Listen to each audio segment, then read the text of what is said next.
घोटालेबाज विपक्ष को दोस्तों प्रधानमंत्री नरेंद्र मोदी और केंद्र सरकार की ओर से पेश किए गए उन 3 विधेयकों को लेकर के क्यों परेशानी हो रही थी, क्यों इनके पेट में इतना ज्यादा दर्द हो रहा था, क्यों ये बार बार लोकतंत्र की दुहाई दे रहे थे, अब इसकी वानगी सामने आ चुकी है।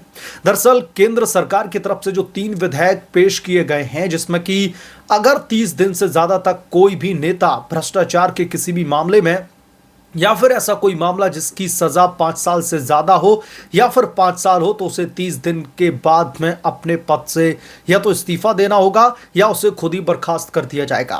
तो इस बिल का विरोध दोस्तों विपक्ष क्यों कर रहा था, अब इसकी एक झलक देखने को मिल चुकी है।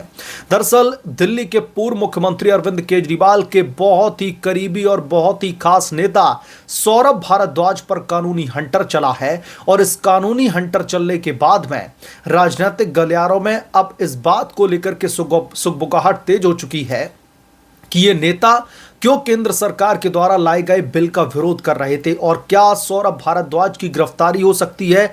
सौरभ भारद्वाज के साथ साथ सत्येंद्र जैन जो कि फिलहाल जमानत पर बाहर निकल करके सामने आए थे, क्या उनका बोरिया बिस्तरा एक बार फिर से तिहाड़ जेल में लगने वाला है और तकरीबन 5,590 करोड़ रुपए का ये जो घोटाला है, ये आखिरकार अरविंद केजरीवाल कैसे पचाना चाहते थे, इस रिपोर्ट में हम विस्तार से जानेंगे, इसका हम विश्लेषण करेंगे।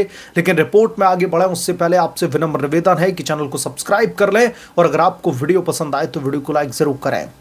अन्ना हजारे के आंदोलन से आम आदमी पार्टी निकली, अरविंद केजरीवाल जैसे नेता निकले जिनकी तरफ से दावे ये किए गए थे कि भ्रष्ट आचरण आम आदमी पार्टी को छू भी नहीं सकता। लेकिन मुझे लगता है कि अब इस देश में ऐसी कोई पॉलिटिकल पार्टी नहीं होगी आम आदमी पार्टी के कंपैरिजन में। इतने सारे नेताओं पर गंभीर आरोप लग रहे हैं, इतने सारे नेताओं की गिरफ्तारी की जा रही है जिसकी कोई सीमा नहीं है। चलिए मुद्दे की बात कर लेते हैं। दरअसल दिल्ली में जो दिल्ली की सरकार थी, पूर्व दिल्ली की सरकार अरविंद केजरीवाल की, उसमें मंत्री रहे सौरभ भारद्वाज के खिलाफ में कानूनी हंटर चला है। दरअसल इन्फोर्समेंट डायरेक्टोरेट की स्पेशल टीम ने सुबह सुबह उनके आवास पर रेड मार दी और ये दोस्तों रेड कोई 1 आध 2 3 5 जगह नहीं बल्कि 13 ठिकानों पर एक साथ रेड मारी गई है। दरअसल ये मामला एंटी करप्शन ब्यूरो की तरफ से दर्ज किया गया था और अब इस मामले को इन्फोर्समेंट डायरेक्टोरेट ने टेक ओवर कर लिया और अब जो पैसे की अनियमितताएं हैं, जो मनी लॉन्ड्रिंग है, उस मामले की इन्वेस्टिगेशन की जा रही है और 13 लोकेशन पर सर्च ऑपरेशन अभी भी चल रहा है सौरभ भारद्वाज के खिलाफ में। मामला क्या है मैं आपको जरा ये बता देता हूं। बताया जा रहा है कि ये मामला उन अस्पताल परियोजनाओं से जुड़ा हुआ है जिनमें बड़े पैमाने पर अनियमितताओं और वित्तीय गबन के आरोप लगे हैं। दरअसल भ्रष्टाचार निरोधक शाखा यानी कि एसीबी ने पहले इस घोटाले की ओर इशारा किया था। एसीबी की जांच में सामने आया था कि साल 2018-19 में दिल्ली में तकरीबन 5,590 करोड़ रुपए की लागत से तकरीबन 24 अस्पताल परियोजनाओं को मंजूरी दी गई थी। इनमें 11 ग्रीनफील्ड और 13 ब्राउनफील्ड प्रोजेक्ट शामिल थे। लेकिन दोस्तों इन परियोजनाओं में बेवजह जानबूझकर के देरी की गई और लागत भी कई गुना बढ़ गई, जिससे वित्तीय गबन का संदेह और गहरा गया। दोस्तों ये अस्पतालों को लेकर के जो घोटाला आया है, ये इतना गंभीर मामला है और मैं आप लोगों का ध्यान उस ओर केंद्रित करना चाहता हूं जब मनीष सिसोदिया से लेकर के अरविंद केजरीवाल इस बात को लेकर के अपनी पीठ थपथपाते नहीं थकते थे कि हमने दिल्ली का जो मेडिकल सिस्टम है वो इतना बेहतरीन बना दिया है कि दूसरे राज्यों को दिल्ली से सीखने की जरूरत है। ये सीखने की जरूरत है 5,590 करोड़ रुपए का सीधे तौर पर गबन। यह सीखने की जरूरत है। अरविंद केजरीवाल के तमाम कद्दावर नेता गर्दन तक भ्रष्टाचार में डूबे हुए हैं, बार बार उनके ऊपर ऐसे आरोप लग रहे हैं। यह अस्पताल निर्माण घोटाला दोस्तों तकरीबन 5,590 करोड़ रुपए का है। साल 2018-19 में दिल्ली सरकार ने 24 अस्पतालों के निर्माण के लिए 5,590 करोड़ रुपए के प्रोजेक्ट को मंजूरी दी थी। इसके तहत 6 महीने में आईसीयू अस्पताल बनना था, लेकिन 3 साल कंप्लीट होने के बावजूद भी यह काम अधूरा रहा। इनमें से कई प्रोजेक्ट्स में गंभीर अनियमितताओं के भी आरोप लगे हैं। इतना ही नहीं, प्रोजेक्ट को 6 महीने में पूरा करना था, लेकिन 3 साल बीत जाने के बावजूद भी इस प्रोजेक्ट का जो अधिकांश दोस्तों काम है वो अधूरा रहा। 800 करोड़ रुपए खर्चा होने के बावजूद भी केवल 50% ही काम पूरा किया गया है। आप लोग समझिए कि कितने बड़े पैमाने पर साजिशन इस मामले में घोटाले की बू आ रही। 800 करोड़ रुपए खर्च करने के बावजूद भी जो काम है वो सिर्फ और सिर्फ 50% हुआ है। एलएनजेपी अस्पताल की लागत 488 करोड़ से बढ़कर के अब 1135 करोड़ रुपए हो गई है, जबकि इसके काम कोई ठोस प्रगति भी नहीं दिखी है। इस मामले में कई स्थानों पर बिना मंजूरी के निर्माण कार्य शुरू कर दिए गए और ठेकेदारों की भी भूमिका संदिग्ध बताई गई।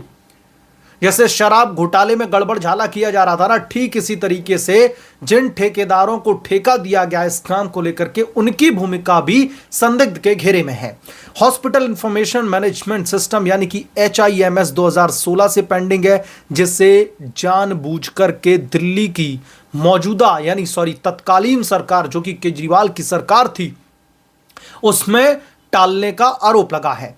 एसीबी की ओर से दर्ज इस मामले को अब इन्फोर्समेंट डायरेक्टोरेट की स्पेशल टीम टेक ओवर कर चुकी है।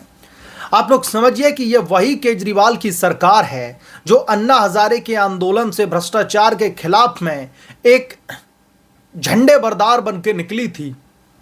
आज वही पॉलिटिकल पार्टी भ्रष्टाचार के आरोपों में इस तरह जकड़ चुकी है, भ्रष्टाचार की बेड़ियों में इस तरह फंसी हुई है कि उसे समझ में नहीं आ रहा कि अब अपने भ्रष्ट आचरण को छिपाएं कैसे।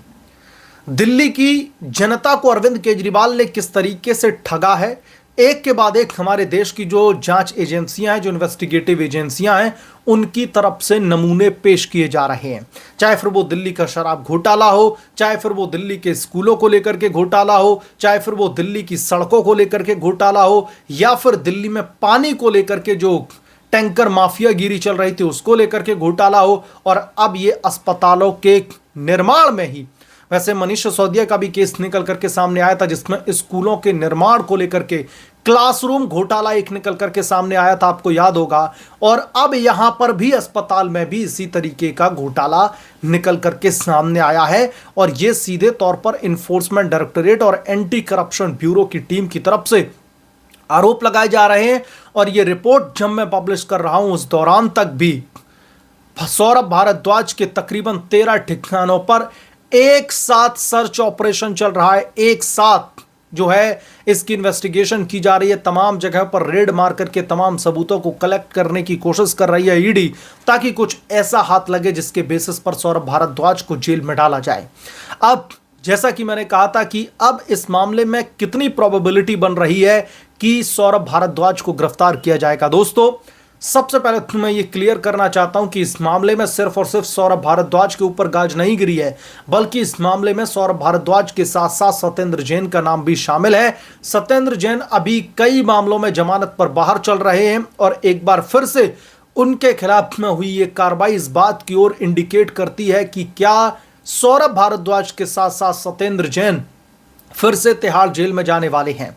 रही बात इनकी गिरफ्तारी की, तो ये जो सर्च ऑपरेशन चल रहा है 13 ठिकानों पर एक साथ जो छापेमारी की जा रही है, इस छापेमारी के दौरान अगर ईडी को कुछ ऐसी चीजें मिलती हैं जो सौरभ भारद्वाज को लपेटे में ले सकती हैं, तो यकीनन तौर पर समन भेज करके सौरभ भारद्वाज को इंटेरोगेशन के लिए बुलाया जाएगा, और जो सबूत इस रेड के दौरान मिलेंगे उन सबूतों के बेसिस पर ही इंटेरोगेशन सौरभ भारद्वाज और सत्येंद्र जैन से की जाएगी।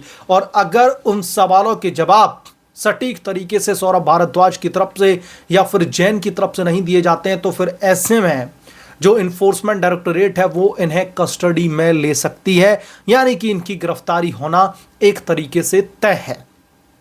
तो अब दिल्ली में भयंकर खलबली मची हुई है, क्योंकि दिल्ली में अब सत्ता परिवर्तन हो चुका है।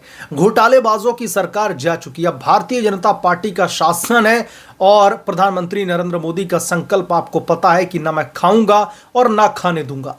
तो अब एक एक करके जो भी अरविंद केजरीवाल ने दिल्ली में सत्ता पर काबिज रह करके उन्होंने या फिर उनके नेताओं ने जितने भी गड़बड़ झाले किए हैं, सबका एक एक करके पुलिंदा, सबका एक एक करके कच्चा चिट्ठा जो है दिल्ली की सरकार की तरफ से भी खोला जा रहा है। इन्वेस्टिगेटिव जो एजेंसियां हैं वो भी लगातार अपना काम कर रही हैं। और जैसा कि मैंने रिपोर्ट के इनिशियल फेज में कहा था कि जो 3 विधेयक लेकर के आए हैं, जो संवैधानिक संशोधन किया गया है, जिसके तहत 30 दिन कस्टडी में या जेल में रहने के बाद आपको अपने पद से मुक्ति जो है मिल जाएगी। तो इसी वजह से ये खलबली मची हुई है कि इन्हें पता है कि ये कितने कांड करके बैठे हुए हैं, किस किस मामले में इनकी गिरफ्तारी हो सकती है, किस मामले में इन्हें कितनी दिनों तक जेल में रहना पड़ सकता है, ये सब कुछ जानते हैं। इसीलिए इन विधेयकों का सीधे तौर पर विरोध किया जा रहा है। बहरहाल आप क्या सोचते हैं इस मामले में, आपकी क्या राय है, हमें कमेंट करके जरूर बताएं।